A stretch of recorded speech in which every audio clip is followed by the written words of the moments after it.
Hey Ryan, how are you doing, man? Good, Clint. How about you? I'm well. I'm well. Wanted to start off by asking you, when was the first time you put on a bow tie, and did it feel natural? I was not a big bow tie guy growing up. I'd say college. Yeah, You got to wear the bow tie to the college football game and with the shorts and the blazer and that kind of thing. that's a Southern thing, right? Absolutely. I guess I think it's natural, but We don't do that to our games in Colorado. Although to be fair, we don't show up in the same numbers that you all show up either. or 12 hours before the game time. Well, we do that if we do go. It's very much about the pre-gaming for sure. Well, I appreciate you taking time to visit with me. And it's funny because we connected through our good friend Andrew, who I did a podcast with, and you were saying that you were throwing things, or at least thinking about throwing things when you were listening to our conversation. So that I was like, well, then we need to talk.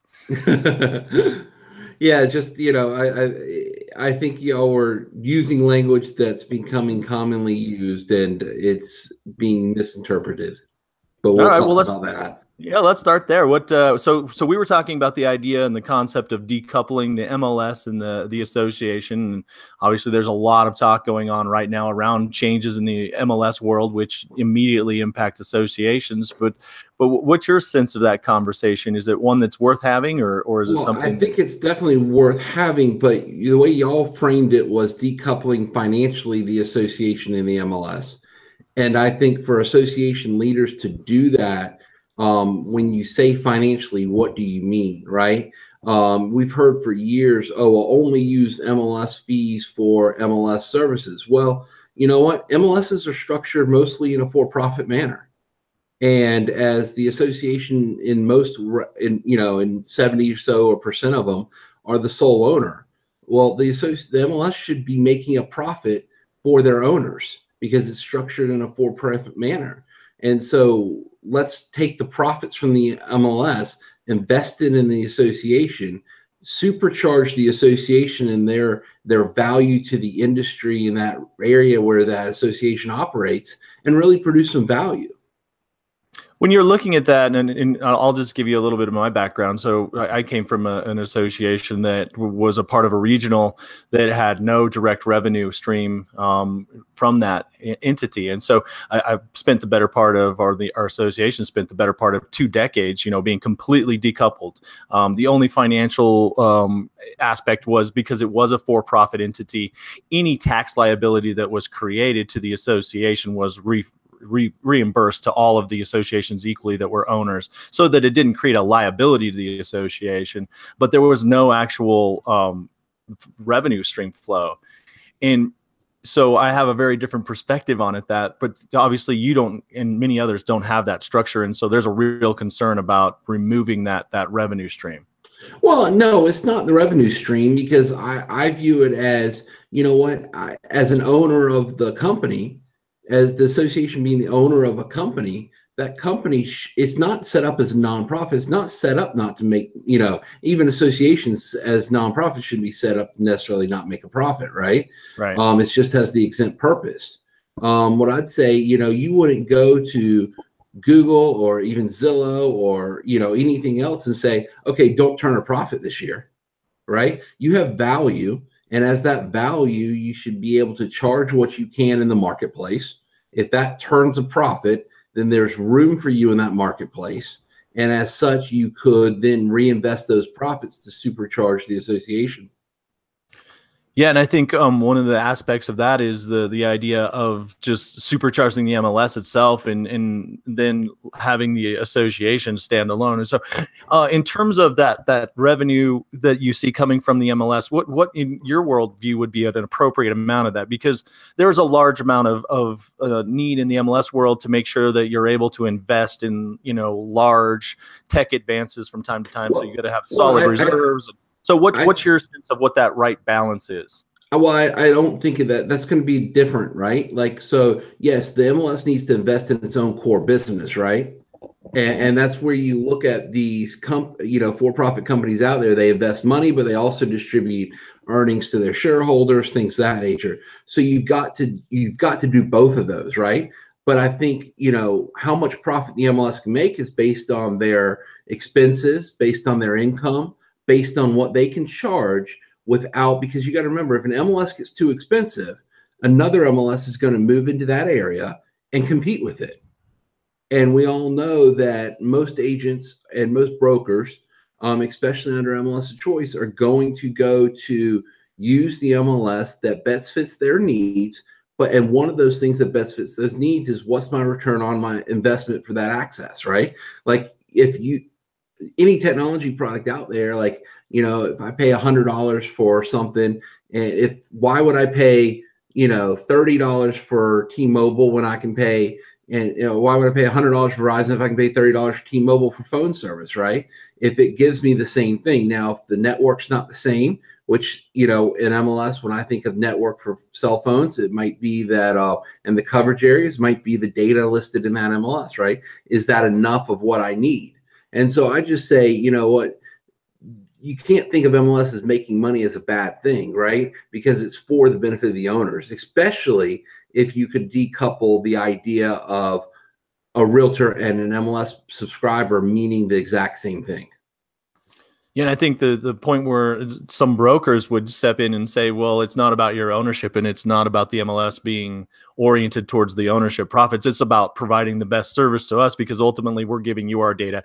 I always contend that it's the client's data. It starts there, but the brokers are going to say it's their data, and so they're allowing you all this. How would you address that aspect of them saying, okay, well, if you invested everything you had back into the MLS to make it perform at its highest rate, and you took out the MLS or the association MLS dynamic, what would your sense on that be? Well, I would just say the ownership structure wasn't set up like that in most places in the country like that to start with, right? And that's obviously the difference between a broker-owned MLS and association-owned MLS, right? In association-owned MLS, you have more of a control to the agents and to the members of the association, which agents outnumber brokers there. Yeah. So one of the things that's gotten me into this mode of looking at the decoupling is I'm looking at the shifts, the things that are going on in the MLS policy world, the idea of the service area. I now think really broadening. It's been there obviously, but with the shifts at NAR policy over the last couple of months, or I guess last 6 months really, it looks as if it's opening up kind of a new horizon and new levels of competition. And so as I start looking at that, and as I've spent some time around the country, there are associations that are not only profiting or taking their profit share from the MLS, but they're actually subsidizing their association activities, and so they're draining resources from the MLS in order to uphold the value of the association. And so that's where it gets really, to me, concerning, because then you're handicapping the MLS, which it's a hyper competitive world in the MLS realm. But you're also, I don't think, really giving the full attention to ensuring that the association is being run to the fullest of its capabilities too.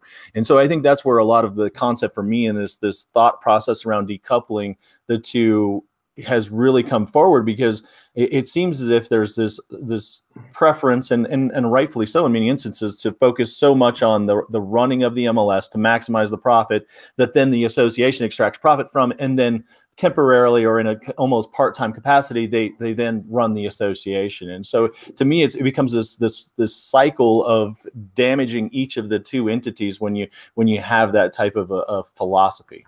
Well, I think you got to be very clear on what's an association benefit, what's an MLS benefit. I think, you're absolutely right. Too many associations rely on the MLS for that, and that's easy, right? Like, if you're going to do that, why not just take the money you were going to charge in MLS and charge it on the association side, right?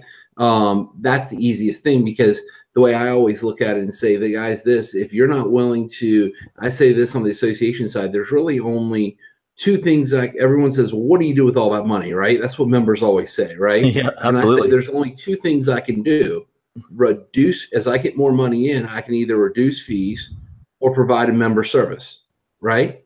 Because whether it's paying staff or advocacy or education or, or even keeping it in reserves, that's all for a member service, right? Because the members need to know that you're keeping money in reserves to help fund legal action requests, to help to help advance issues when they come up, and advocacy, things of that nature. So whatever you do, there's really no way the association can spend money that's not a member service. And if you don't, if the member doesn't think that what they're spending the money on is a member service, then then cut that out, of what you're doing. Yeah, and it's, to me, so much of that comes down to an intentionally run association, and again, one that thinks about its core services outside of MLS and really hones in on what they deliver that adds the most value for the majority of members. And so, from my perspective, a large part of that focus comes when you start to at least see the entities as being separate. Now, whether you have an appropriate relationship to share resources that are generated by the MLS, and that's done at an appropriate level or not, that's kind of that financial discussion. But the idea of starting to decouple the two in terms of how you run them, how you approach them strategically. Do you have two separate strategic plans, instead of just one and the same? Absolutely. So, like we have two separate strategic plans. There are two separate sets of initiatives, two separate business plans associated with it. We also have, so I've set up my staff structure. So as the CEO of both companies, I have a director of the MLS and a director of the association, and then they have their staffs. Some of them might share staffs further down the line, because that just makes good financial and organizational sense to say, you know what, my membership person should be a staffer for both, because they're used to taking and filing membership applications. My bookkeeper, I probably don't have enough work for a bookkeeper to do one set of books. So why not have the bookkeeper and the person billing and all that do that thing, right? Yeah, absolutely. I mean, that's being fiduciarily responsible for both entities when you're using your resources in the best way possible. I want to circle back around, because when you talk about that idea of the shareholder return on the investment in the MLS, again, what do you think is the appropriate level for that? Is it based, and how do you decide that? Is it based on the services that you're delivering in the association? How do you determine whether it's something that is a balanced financial approach for both entities, not just for one? I think, the board should be deciding that. I think if that's an individual basis, because it's what you can make depends totally on your market area, right? On how much you can charge in the market, how much you're willing to invest. I mean, are you meeting the needs of your participant subscribers on the MLS side, right? If you're meeting those needs and investing the right amount of resource and you still end up with a profit, what's wrong with taking that profit? And so you're thinking in terms of it's really about ultimately making, so you start through the lens of assuring that the MLS is as solid as it can be, and then from there determining what's the appropriate amount then in the quote unquote profit to be shared back to the association. Right. Is there a formula, or how do you get to that? How do you know that you're doing? I mean, you mentioned your board of directors. Obviously, they're your eyes and ears on a day in and day out basis. But what would you advise as a staff member? I mean, what's the appropriate way to determine that, or at least to have that discussion? I mean, how often are you meeting with your members, right? And not like a membership meeting, I say, right? Right. Like, so we have a kind of a unique thing in our market, in the Cape Cod market, is every week, members of, the realtors in towns get together, and they organize this in our MLS called MLS Tours, and they have tours, and they put them on, and they meet for breakfast every week in every town, and then they go see the new homes on tour, and we bring in, we coordinate speakers to talk about from maybe the Department of Health or other things that are trending issues. But I just go pop in, right? Sit down and have coffee with them. Not even a reason why to go speak in front of them. I just want to meet with them, hear what they're dealing with, see what's going on, meet with brokers, talk with brokers. You've got to be out talking to them in a casual, it's not like, it's a big deal when I pop into an MLS tour meeting, right? Because you're supposed to be around them at all times. You're supposed to be communicating with them at all times. Yeah, absolutely. And you get that feedback. I mean, be honest, your board of directors hires you to run the association and run the MLS, and I hire staff to do that. Let us do that. Yeah. So when you're going back to them, and so you're, again, just coming back to the way your thinking is about that. how do you go about deciding what's the appropriate amount of the profit to deliver back to the association? Is there a process that you go through your higher Well, management and your higher we're not staff running it like members? that. We're not running it at a profit right now, right? Because the idea has been, and the ideas from participant subscribers have been, drill down the cost as low as possible. I want my MLS fees to be as low as possible, right? Without any real thought through that. And so I'm starting to try to have those conversations now. So I wouldn't say I'm running it like that. I definitely am not running it like that, right? So I'm not the first to cast stones at others, because I'm the first to admit. I'm just saying that I think the way we've always thought about this is a little broken. Yeah, no, I mean, right now, if you're not at least challenging the way you've approached it and your thinking, you're doing yourself a disservice, in my opinion, because there is so much shift happening, and it's happening around the association, and it's obviously happening around the MLS itself. Here's another way of phrasing it. If you were, so today, if you have to cut that string, or something happens, an ordinate change. It's always the question, if the MLS goes away tomorrow, how is the association positioned? In your world, what would your answer to that be? Is your association, would it be able to do it standalone? I think we are, because I've separated out the finances, right? And because we're not turning that profit on that MLS side, right? All I'm saying is, if you're still marrying realtor principal membership to MLS access, right? If you're outside of the Georgia, Tennessee circuit, and you're outside of California, right? And you can kind of still legally tie those two, right? Then I would say that you should just separate them, right? But what we're talking about is the bigger conversation of, do we untie the two, right? Do you untie the two? Because one, it's bringing the word realtor down. It's bringing the ability to really help realtors and provide services to realtors, when I'm worried about whether an agent knows that they have to take 12 hours to see every 2 years and they can't figure out how to send in their renewal application, right? That never happens. Versus being able to help the members who actually want to succeed, right? We're so focused on helping the bottom that we can't help the top on the association side. Yeah, I think that's a lot of where, and again, I come from Colorado, where we have an open MLS.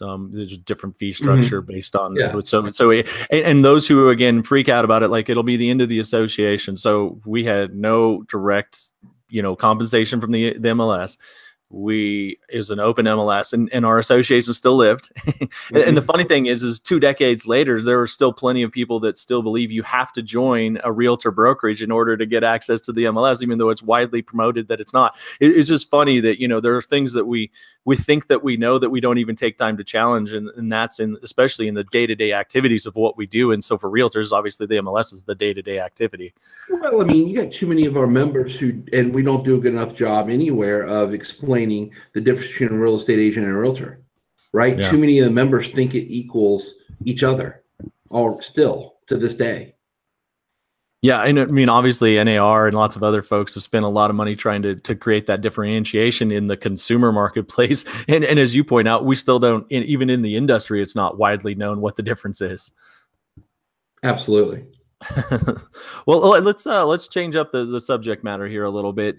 So you made your way to the CEO position, and you did that like many. I think this is happening more and more as a trend, coming through the GAD side of things. And so talk a little bit about that transition, and maybe even how you got into the whole realtor world to begin with. Yeah. So I actually started in the association realtor world very early on. I mean, my first job as a government affairs director was when I was 25 years old. And so prior to that, when I first got out of college, I grew up in Somerville, South Carolina, right outside Charleston, but went to college at Randolph-Macon College outside Richmond, Virginia, and went there to play golf. And so when I first got out of college, I tried the little pro golf for a little bit and didn't spent some of my dad's money too much and didn't make him enough back. Spent 9 months doing that, right? He goes, was that like 10 cup out there when you were doing that? Not quite, because I had never made it that big, right? It was even worse than that. Okay. So did that, then went back to my hometown newspaper and got a job there, because I'd always been interning editor of my high school and college newspaper and stuff. So I covered government and politics for that newspaper. And after about a year there, I became editor of that paper, and I spent 9 months being the editor and still covering government and politics. So I got really involved. It was twice weekly newspaper, that kind of thing. Got really involved in my hometown area of politics and government, obviously, right? Of going to council meetings, seeing how things work, going to planning board meetings, reporting out what's happening. Very similar work to GAD work, as I'll talk about, right? And then I got a call from some people interested, and I went to work for Governor Mark Sanford of South Carolina at the time as a communications advisor, helping write speeches, doing some news releases, doing advance for his press conferences, stuff like that. I did not like moving to Columbia, South Carolina. I didn't really enjoy being up there. Didn't really enjoy the job that much because it was, so they're literally in the office writing all day. You know, you're a beck and call of a governor and that kind of stuff. And so I, 3 months in, I got a call from the Association of Realtors in Charleston. They were looking for a government affairs director. I had some friends that were parents of my friends who had been heavily involved in government affairs at the Realtor Association, and they had suggested me. So came back and took that job at 25 and spent 7 years doing that, the government affairs, building that program, building the political operation, going to council meetings, going to planning board meetings, representing the realtors, doing all that. Basically, it's similar to that, except actually now speaking and having a voice and having power behind that voice with your members, and building that political operation and learning the ins and outs of the National Association of Realtors and the State's Association of Realtors and things of that nature. So then I was getting a little bored doing that. I had, you know, kind of thing after 6 years or so doing that. And so I started thinking about what to do next in life, and an opportunity came to interview at Cape Cod. And so I came up here and took the job as the CEO of the Cape Cod and Islands Association of Realtors. So I got Cape Cod, Martha's Vineyard, and Nantucket.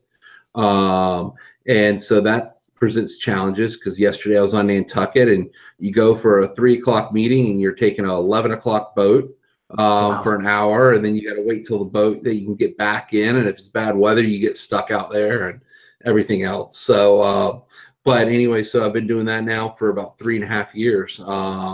So it's going well, enjoying it.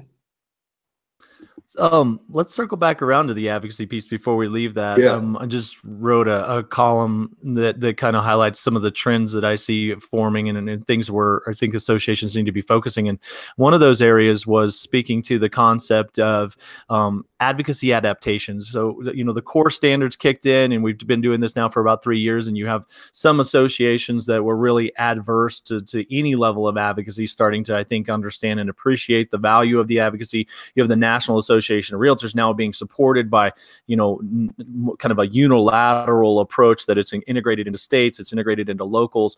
So it's now, you know, kind of the baseline has been set, and it's now how do you adapt your advocacy approach, and what are those things that you can do beyond just those core standard requirements in order to be effective and to maintain that advocacy value for the association. I'm curious as to your thoughts on that, having done it as a GAD and now as a CEO. Yeah, and that's the issue, right? So what I've developed, what you and I both know, but their association to the sophistication and willingness level at where to get involved is very different, right? So being in Charleston, there had been several GADs prior, so they'd been involved in government affairs already, and they were supporting candidates, and then, you know, adapted into the independent expenditure program for NAR pretty well. And I mean, they were pretty active on things. Get here, and they get active on one issue when it's major that comes up at the local level, and then they fade off and they don't stay active. And so and they don't get involved in candidates and elections and stuff locally either, because it's very different here. I mean, you got 15 towns in my area, and I mean, you know, a medium-sized town, 6,000 people, right? There's just not a lot of big concentration center of people on Cape Cod, with how much the population swells for 2 months out of the year. And so it's different, right? So when I got here, my thought was, well, if we got to build an advocacy program, and that was one of my charges from the board of directors, I got to go in and use NAR's money and throw it around to a bunch of organizations to get to buy my self-influence, right? Because if you can't, to build influence, it's going to take years. It's going to take a lot of local things. So on the regional level, I said, okay, what organizations are like-minded with us, supporting the same initiatives we are? Let me go in and partner with those guys, right? Use a bunch of NAR grants, use a bunch of our own money, go in and partner with them, accelerate, throw gasoline on the initiatives they're already doing to try to get those expanded. And that's where we've kind of worked really hard at doing here. And then, you know, you'll have members all the time, either in Charleston or here, complain about your position on an advocacy issue, especially a pro-development type thing or something like that. And you say, well, you know, from a real estate perspective, where else would you do it? And they're like, well, I guess I see that y'all have to take that position. I just don't like it. I go, okay, well, great. Come to the next government affairs meeting or whatever else and change our public policy. Here's our public policy document, right? What language would you propose we change? And then they never do, right? They just don't like it, but then at times nothing just really change. And then like you'll have members say, well, y'all shouldn't do advocacy at all. I'm going, great.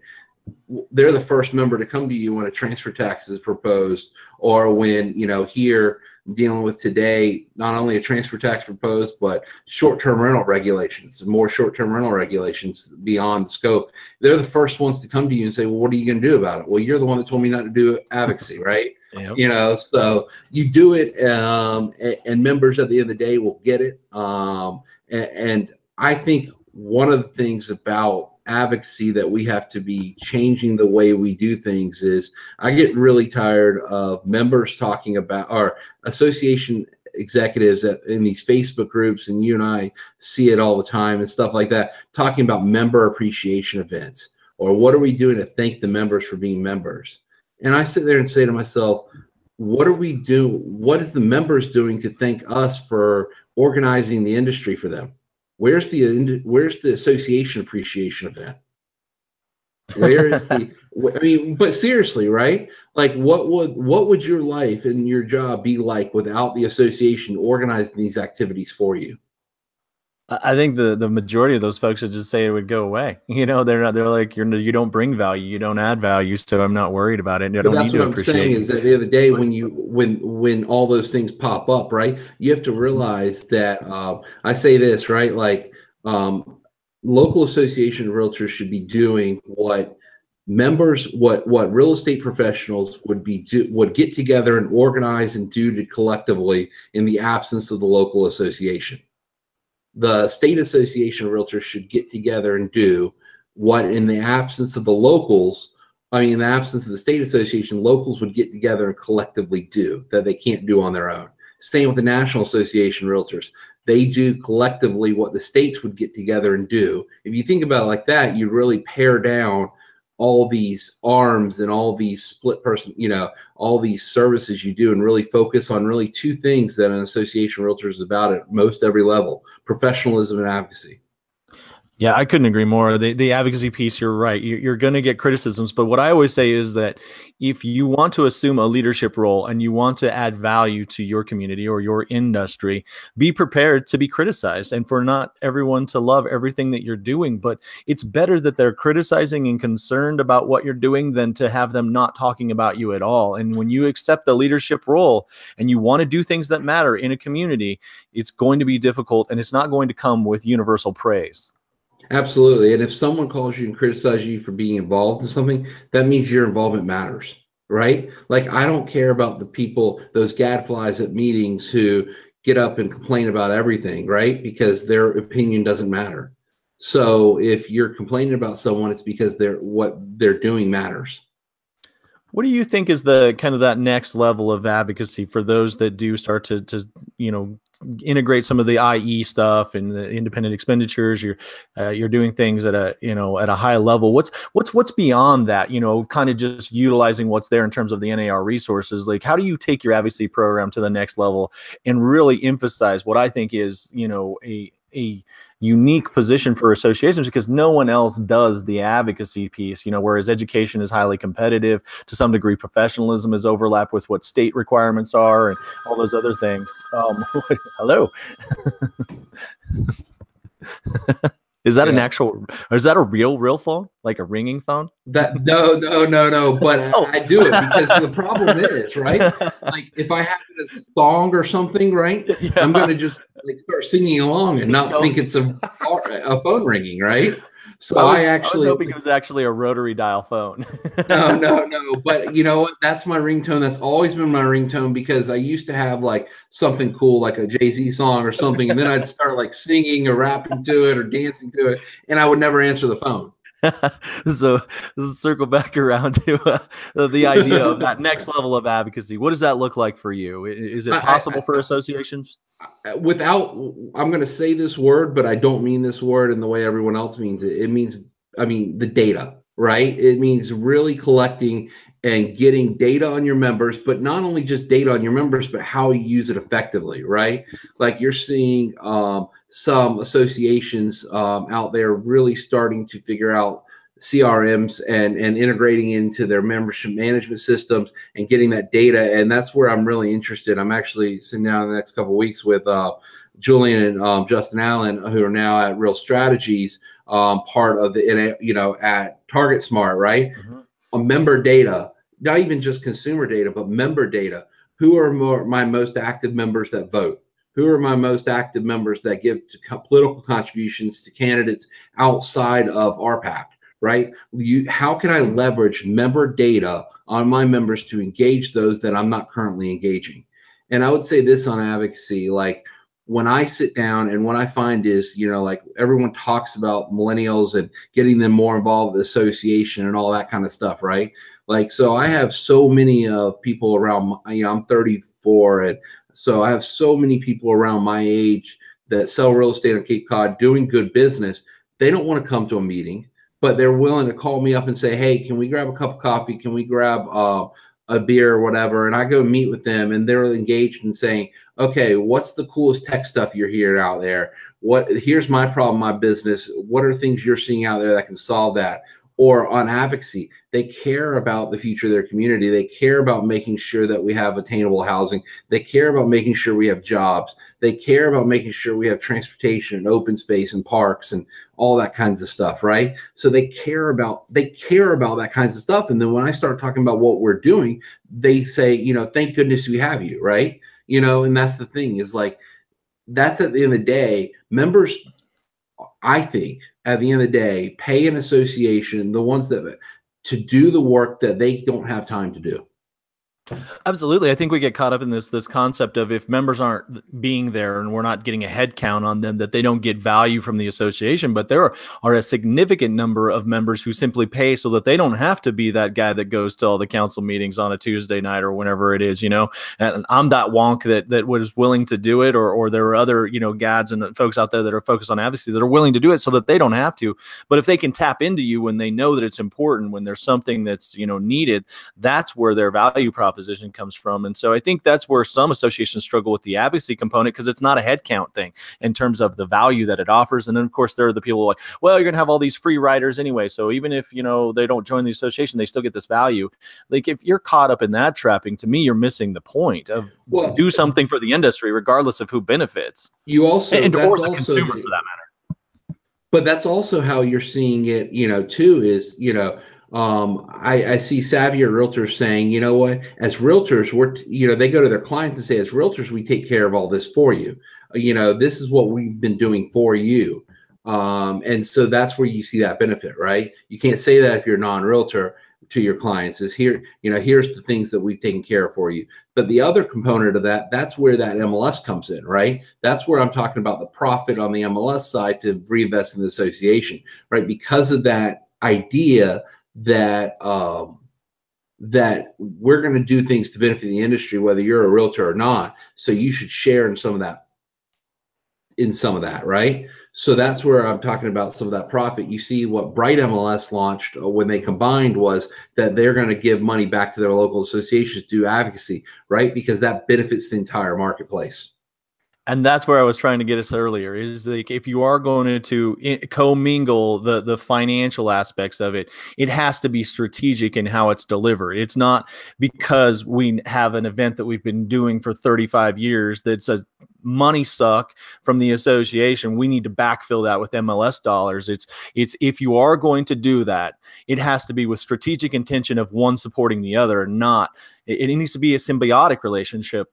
And so much of what's going on is not coming from a symbiotic standpoint. It is coming from a holding up or a propping up the one entity using the other.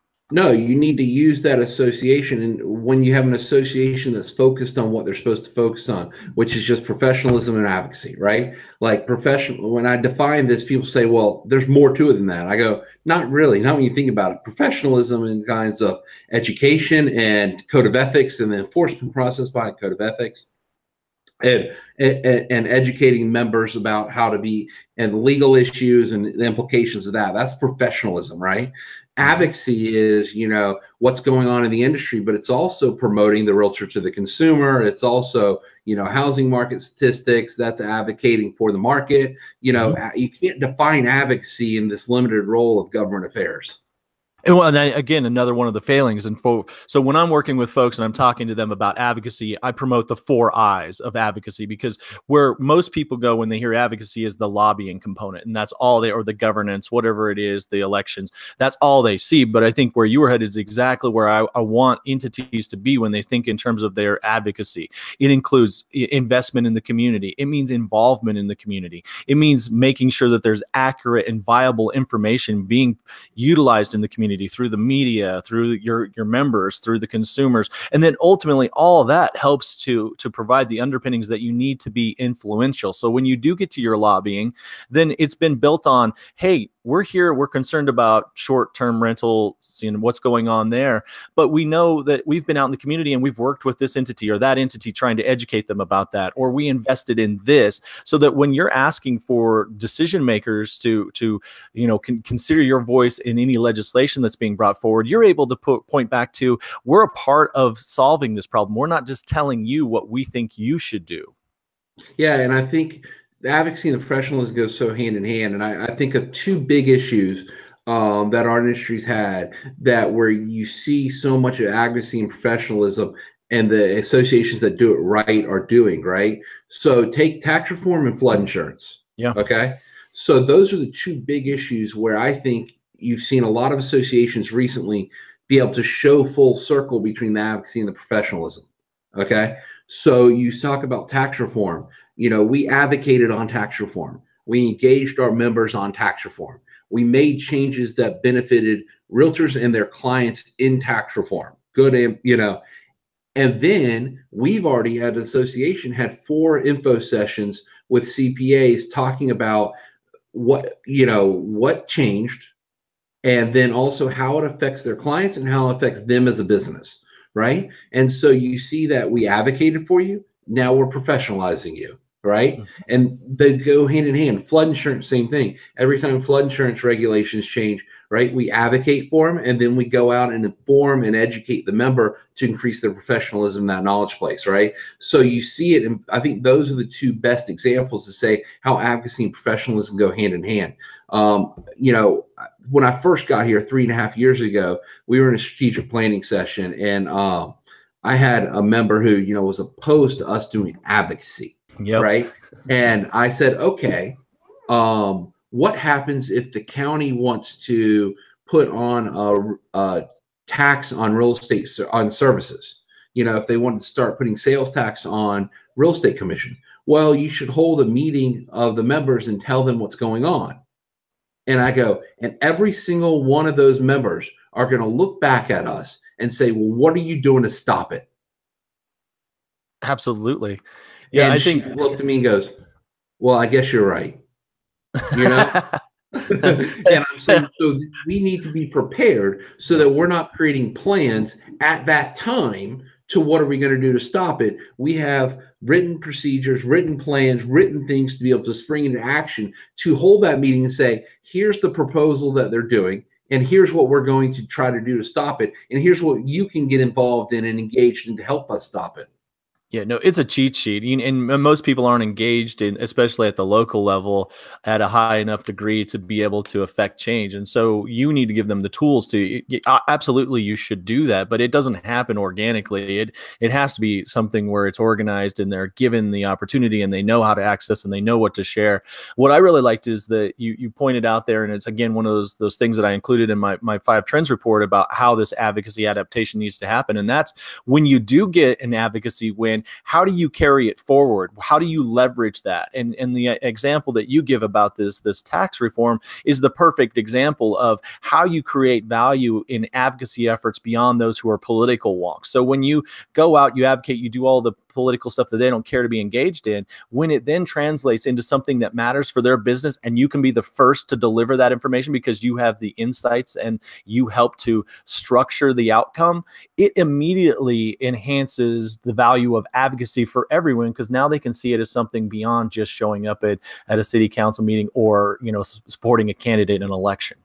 Absolutely, and that absolutely helps. And that's where locals and states and national have to do a better job of working together to make that happen, right? Because the first thing we gave out at those tax reform sessions is the big NAR tutorial on tax reform and how it impacts clients, how it impacts home buyers, home sellers, real estate professionals, and the examples in there. And people found that the most helpful, right? But NAR can't go out and get that into the hands of every 1.2 million members. They require the local association to get that in those hands because we're the ones seeing them. We're the ones holding classes. So if you're hosting tax reform classes and you're not putting out the materials that NAR has already given you to put out, then you're failing your members as well. Because then they're not getting, I mean, that booklet alone is worth $120 a year for NAR membership, right? And many members turned around and said that. And I made that motion. Like I said that. I said, and here's the NAR's thing. And I went through it a little bit with them, what they were looking at. I said, this alone's worth $120. And they all agreed. Yeah, absolutely. And that's, again, the power of what NAR does and the power of the three-way agreement, which I've spent time in other association, based professional entities and the loose knit nature of their relationship versus the structured relationship in the NAR level. And it's interesting because in Canada, they're discussing this idea of whether the three-way agreement should remain in place. But to me, we did, several years ago in the NAR Rethink Initiative. Yeah. And it's to me, it's so uniquely powerful. Yes. Is it at times frustrating, and does it feel top down at times? Yes. Can it be fractured sometimes? But the overwhelming majority of the time, it is a unique model that adds value to the day in and day out member beyond what any one of the entities could do alone. Yeah, this past summer, I just finished the U.S. Chamber of Commerce Institute of Organizational Management program. And being around other associations from around the country, being around chambers from around the country, and as we get to learn the ins and outs of how each one operates, at the end of the day, they're all envious of us. They're all envious of this three-way agreement and the ability for the locals to be able to touch the member on a daily basis, and the national to provide that kind of broad-based research and education and knowledge to filter down to us as well. Let's talk about a specific issue, because I've looked in on your world and your experience of this, and my time in Fort Collins, Colorado, and in particular over the last 5 years was spent driving an initiative around housing affordability, and it's now spreading around the country, and it's driven by, in many cases, low inventory levels, and so I'm curious as to where you see this issue going, because to me it's one of those issues that if your area is not already experiencing it, it may be coming your way soon, and it is one of the most impactful areas in which you can engage the consumer, the community, and elected officials all at the same time while representing your members' interests and their clients. So to me, it's a unique opportunity for associations to demonstrate value and to have an actual impact on the conversation that's so important for everyone. So in 2006, Cape Cod had around a little over 3,000 single-family homes for sale. Today, they have about 1,100. We have, between single family homes and condos, we have about 1,500 homes on the market today. We have 2,700 participant subscribers in the MLS. Yikes. So those numbers don't add up, or they do add up. They add up for price inflation. Off the top, well, think about not only for price inflation, but for my own members, right? Like Absolutely. Off the top, I have 800 members I know do not have a listing. But then I know I have several members that have 40 or 45 listings, right? So you start getting into, there's about, I think we looked the other day, about 800, 900 members that have a listing right now, right, out of 2,700. So it's also the price inflation on the sales side. And I mean, I know, like, some places in Colorado have the same problem we have here, right? It's not just competing on year-round buyers. For us, that's second home buyer, that kind of thing that's driving up. And I say this, our housing affordability on the Cape is one thing, but the problem is, in most areas you can drive to qualify. In our area, you drive into Boston, prices are actually even higher. Right. So there is no drive to qualify here. Well, and in many ways, like you were the drive to qualify and get more amenities or a different type of amenity than what was in Boston. So you have like this cycle of building off of each other, which is really interesting. And it's very hard to turn the tide on that. But, the reality is, and you bring it up, and so maybe you don't get the advocacy piece of it, but how it's affecting your members and the types of members and how they're engaged is important, because even though, as you're saying, many won't have as many listings, they now need fewer listings to stay in the business. So you're getting more people who are in a truly part-time cycle. They're able to survive in the business, in the industry. So then that reshapes the type of professionalism that you're now having to offer, because people aren't in the business full time. They can do 1 or 2 deals a year, and it really reshapes the type of membership that you have, in addition to the type of market that you have. And then, I mean, not even what's out there in the market, right? Like, our big issue is, and we've dealt with this for years, though, and now, the cities are dealing with it, of short-term rentals, vacation rentals, pricing out the long-term rental market and things of that nature. But it's a vicious cycle out here, because we have over a third of our land permanently preserved in open space. Great, right? That's a great thing we've done. But by doing that, and then you create land use regulations in a lot of areas out here where you have minimum 1 acre lot sizes. We have less than 10% of our units on sewer, so now we have water quality issues that EPA has been forcing on us to deal with, right? So now you're talking about going back in and putting sewer in areas where you didn't, so you could add one, to fix your water quality, but 2, to add the density, because you can't get the density without the sewer either. And so it's a vicious cycle, and it's not an easy thing. Like, we don't have new construction, right? Anything over there's no such thing as by right subdivisions and commercial property on the Cape, and it's all special permits and all that kind of stuff, and trying to unwind years of what people have just thought was normal. It's been difficult.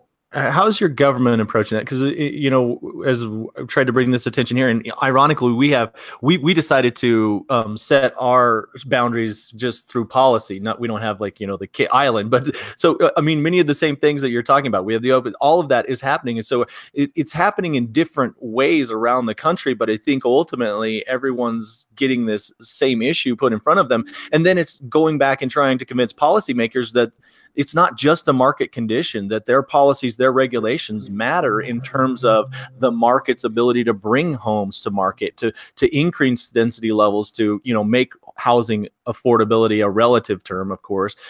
Are you seeing your officials acknowledging their role in it, or do they just excuse it as, well, that's the market? We have 15 different towns with 15 different land use regulations for 180,000 year-round residents. Right, we have about 180,000 year-round residents, 160,000 housing units, and you have 15 different towns with different regulations, and we have a lot of focus and a lot of thought to it. But then the minute something gets proposed, the neighbors come out, right? Oh, absolutely. And as soon as the neighbors come out, the politicians say, "No, thanks, sorry." And what makes matters worse is, let's talk about how land use laws and all town decisions are made in Massachusetts. This will freak you out if you haven't heard of the format of town meeting. So have you heard about this at all? No, so not familiar with that one. Land use, all town decisions, the budget, town zoning bylaws, everything is done at town meeting, which is usually once a year. Wow. Which is every registered voter in the town can show up and vote. Wow. And it's not like a ballot. It's you sit in an auditorium and you raise your hand yes or no on these things, maybe have clicker systems, but you get to vote on whether a property goes for rezoning or any other land use zoning bylaw at all. Wow.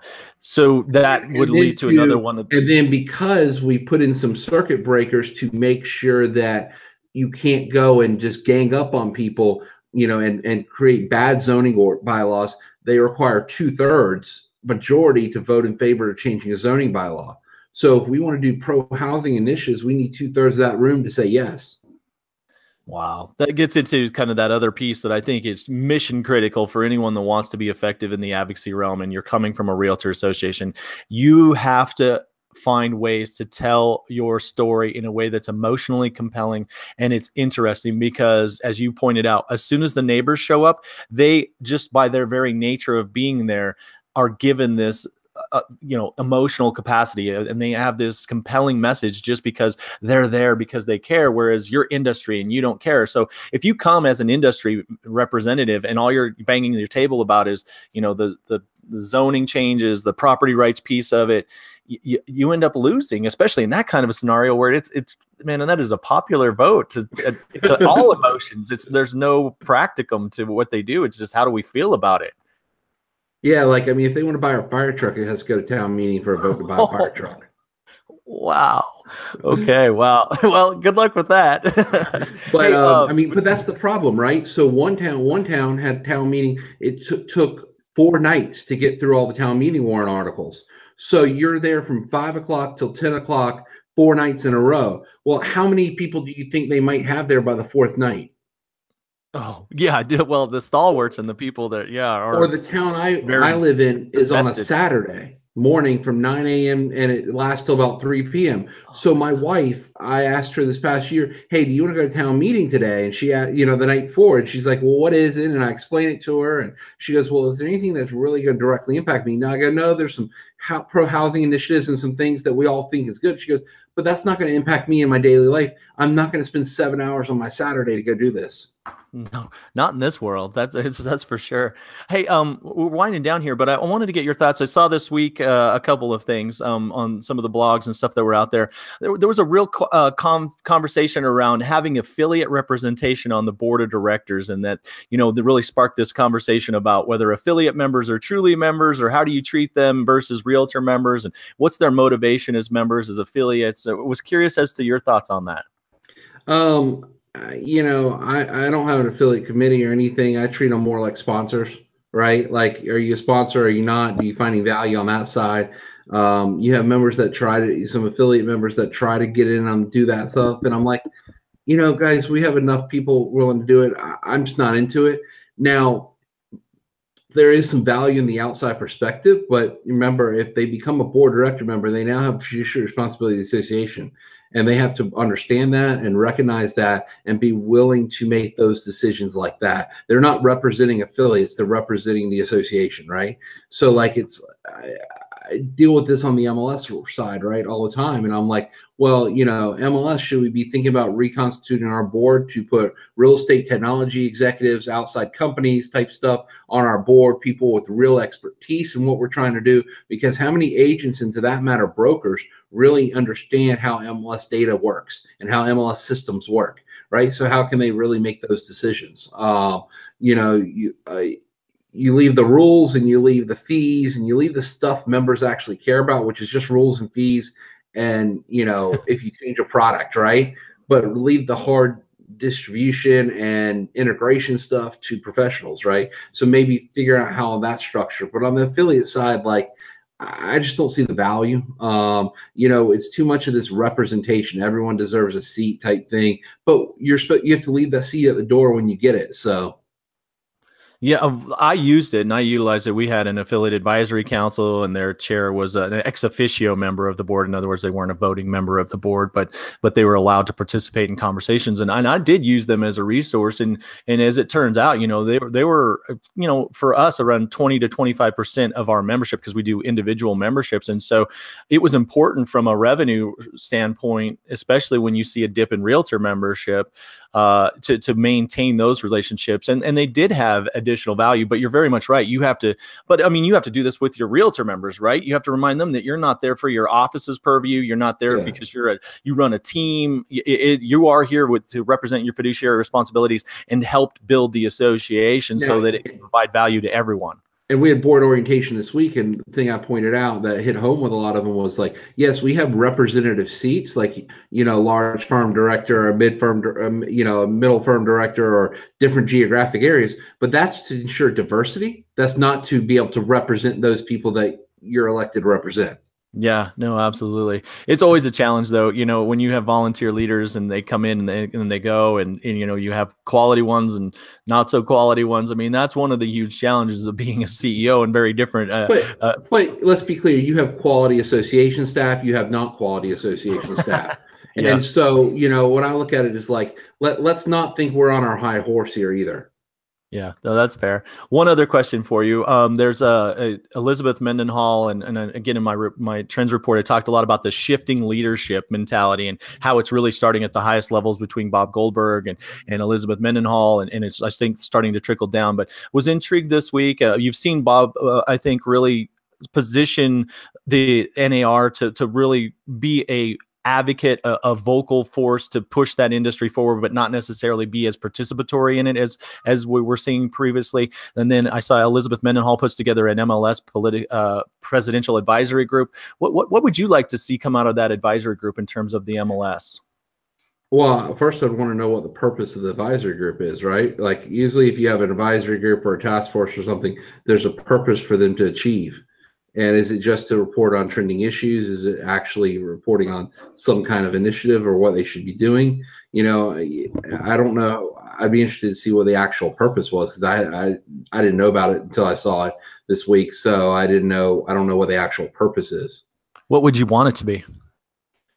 I'm not sure. I think, I go this way. Like, so I was talking to someone after last year's Council Multiple Listing Services conference, and I said, there's a lot of talk of consolidation, a lot of talk of the trending issues, a lot of talk of the evolving MLS, right?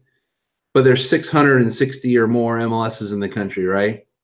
And I said, how many? And I asked someone, how many are members of CMLS, and how many representatives? How many different MLSs were represented at the conference? The conference had like 800 people there or something like that. But how many different MLSs were represented there? And they're like probably like 150, 175. I know, that's great. We talk in a bubble, right? We're talking in a bubble of those 150, 175 MLSs that are more than likely doing it the right way, talking about the trending issues, adapting to what's happening out there, right? Like, I mean, I think I've been told by